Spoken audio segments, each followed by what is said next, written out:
ये जो आपने बोला साइकोमेट्रिक टेस्ट, सो एक्चुअली उसमें ऐसा क्या होता है कि आप इतना डिफाइन कर सकते हो? लाइक ये कुछ एस्ट्रोलॉजी बेसिक है? नहीं, एस्ट्रोलॉजी नहीं है, साइंस साइंस बेस्ड है पूरा।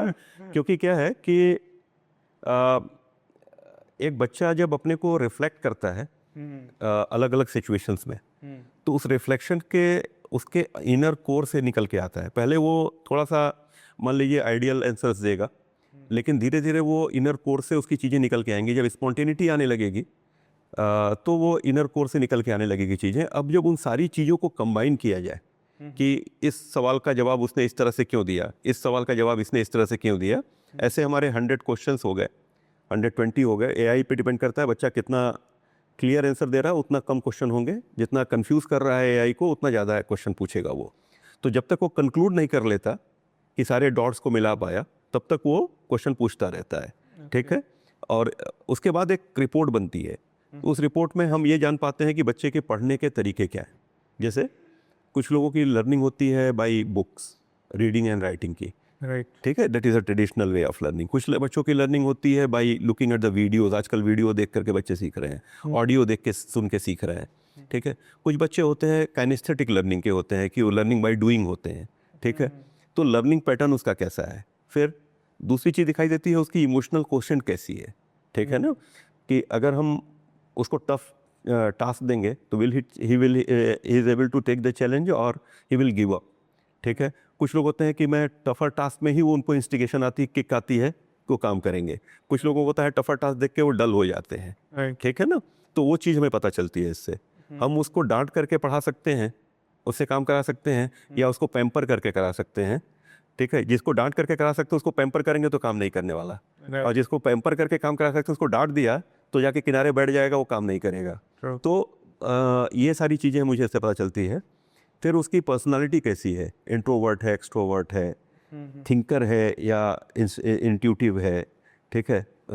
सोच के करता है या दिल से करता है। तो ये सारी चीज़ें हमें मिलती है। परसुएटिंग है या जजमेंटल है, वो जज कर लेगा कि नहीं ये काम मेरे से नहीं होगा, या ये होगा, ये आदमी अच्छा है ये या अच्छा नहीं है। तो वो उस तरीके उनको जज करके छोड़ देता है। हम लोग आजकल सोसाइटी भी जजमेंटल होने लगी है। तो पर्सिएटिव बच्चा होगा तो रास्ता ढूंढेगा। ठीक है। ये सारी चीज़ें हमें जब पता चलती हैं तो उसे किस तरह का चैलेंज दिया जा सकता है वो दिखाई देता है। सपोज एक बच्चा है इंट्रोवर्ट। ठीक है। या चलिए हम कहते हैं एक्सट्रोवर्ट। एक्सट्रोवर्ट हम कहते हैं बच्चा अच्छा होता है कि बोलेगा, सारी अपनी बातें बता लेगा। एक्सट्रोवर्ट है और सोसाइटी में जाना पसंद करता है। ठीक है। तो उसके लिए बहुत सारे करियर ओपन होते हैं कि वो अगर एडमिनिस्ट्रेटिव ऑफिसर बनेगा, या फिर वो एंकर बनेगा, या वो नेता बनेगा, पॉलिटिशियन बन जाए, कुछ भी बन सकता है वो। ठीक है। दिखाई देता है कि एक्सट्रोवर्ट भी है और सोसाइटी में भी जाना पसंद करता है। राइट। अब एक दूसरा बच्चा है extrovert, but he do not want to talk with others. ठीक है। अब ये बड़ा कॉन्ट्रडिक्टरी लगता है कि एक्सट्रोवर्ट है फिर बात क्यों नहीं करता। राइट। ठीक है। He do not like to meet with the society, but he is very expressive. So he can be a very good writer, he can be a very good blogger, sitting at home writing something and showing it to public, but he do not want to interact with the public. Okay. Right. So what he is doing monologues. Okay. He is not liking dialogues, I mean between two. So he is doing monologues, he is writing something and expressing to public. He can be very good writer.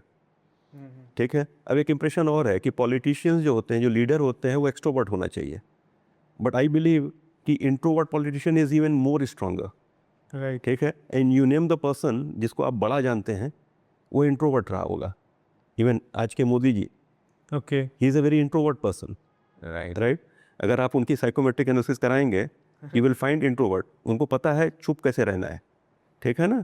और उनकी चुप्पी से ही बहुत सारे लोग परेशान रहते हैं कि वो बोल क्यों नहीं रहे इस पे। राइट। राइट। ऐसे Indira Gandhi, she was introvert. Right.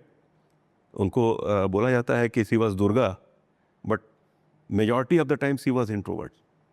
Right. So you will see every leader, Sachin Tendulkar, introvert, he never speak. ठीक है।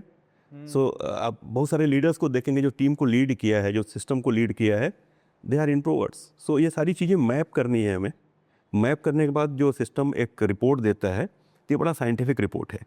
फिर उसकी मैथमेटिकल एबिलिटी, उसकी लॉजिकल एबिलिटी, उसकी सोशल एबिलिटी, उसकी कम्युनिकेशन स्किल, ये सारी चीज़ें हम धीरे धीरे इसमें चेक करते हैं। Report, then one to one interaction, make it full. Only report is not, good because everybody cannot interpret it, right? So हम बच्चों को रिपोर्ट देते नहीं, हम उनके साथ बैठते हैं, उनके पेरेंट को बुलाते हैं, उनके साथ बैठते हैं और हमारे जो काउंसलर्स होते हैं उनके साथ बैठ के उस रिपोर्ट की पूरी एनालिसिस उनके साथ डिस्कस करते हैं. तो उसके बाद वो रिपोर्ट निकल के एक फाइनल एक बनता है, कहते हैं हम लोग इसको कहते हैं dynamic career path. Why we are calling dynamic? Because nothing is rigid in life. बच्चा आज नई जगह है, कल जग जाएगा, ठीक है ना? True. या आज जगह है, कल सो सकता है, ठीक है, Right. अगर राइट गाइडेंस नहीं मिली तो इसलिए ये एक डायनेमिक करियर पाथ है.